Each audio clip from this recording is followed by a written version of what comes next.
Hi, my name is Claire Fitzpatrick and I'm the Recovery Coordinator for the South East. My name is David Dwyer and I am the lead peer educator here in the Recovery College South East. Hi, I'm Sharon Marr. I'm a Recovery Education Facilitator with Recovery College South East from a family member perspective.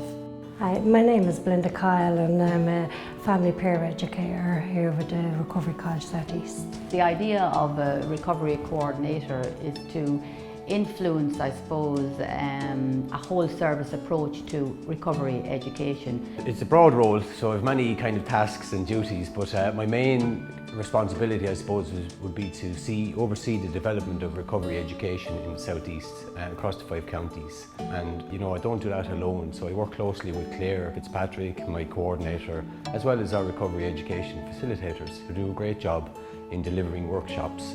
So I would work closely with them, and we would look at things like quality, the relevance of the content, and trying to get the recovery education out into the services as well as in the building here in the college. So I wanted to help, to break down the stigma of mental health with everyone, and to do that then I got involved in recovery education and I started to do the workshops, and as I did that I became kind of more empowered in myself then to want to continue it, to give the education to as many people who want it. We're looking at organisational change, we're looking at what we call co-production. So how do we make that work? How do we sort of encourage that whole process of the service user, the family member and the service provider sitting down together and working this way? There's a co-production process here as well, so like you could have family members, you could have lived experience, or people, service providers, professionals, but it doesn't matter. So everyone, you're treated as a human, really. The humanity. That's it, really. I think the empowerment is for everyone.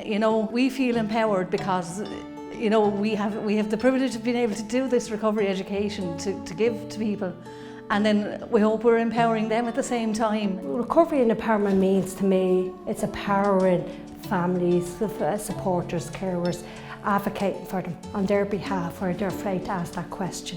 And I'm there to help that, and support them or signpost them.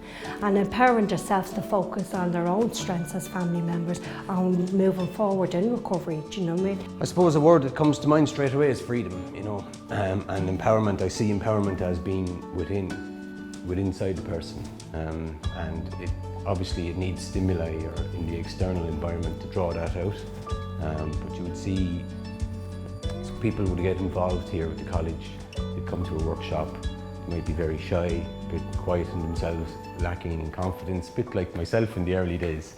And little by little they become more confident, they become part of, and even they come back and do some work with us, or they get involved that way. I think they feel they've been listened to, and they feel validated, they feel empowered, they feel more confident in themselves.